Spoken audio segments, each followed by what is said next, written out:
right, for today's vocabulary, you're going to write this vocabulary list on Journal 5, or if you want to print it, I did send it to you where you could print it. But if not, you need to write the word and the definition on Journal 5, Journal page 5. And then we have a vocab assignment today. So this is what our vocab assignment looks like. These are kind of like the things you may have done already in science class, but mine look a little bit different because mine are math. You can either write them on this Word document, or I'll show you how you can do it on a separate sheet of paper. But you can write the definition, so you write out the entire definition I gave you. The word goes in the cloud. Any keywords, and this one had a lot of keywords, and then some examples, and that can be a picture form. So for instance, if I am talking about parallel lines, which I'm not, I might draw parallel lines. I could do words.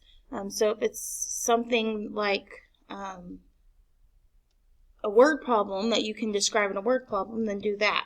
Or you can create your own problem for it. But all of those somehow give me examples. So here I gave you some examples, and I did some not examples just to kind of complete out my entire example.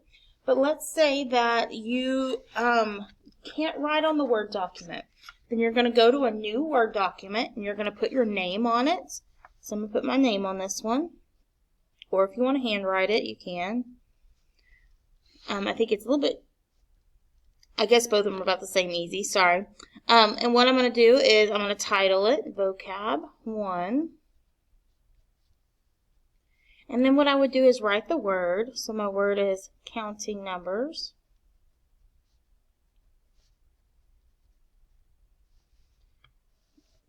And then I would write out the definition. So here's where I would write out the definition. I'm just going to... And then I'm going to do my keywords. And it told you up here to highlight your keywords. So I'm going to go back and either underline or highlight my keywords here. Then I'm going to write out my keywords.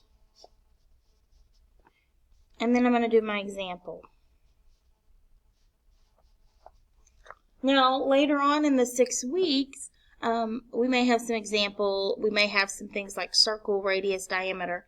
Those of you who are doing this on a computer, if you want to find a picture of that on Google and then put it in your document, that's perfectly fine if you know how to do that. If not, there's a draw tool in Word that allows you to do it. But you would do that for every word, and that is today's assignment that needs to be turned in. Have a good day. If you have any questions, please message me, send me a chat.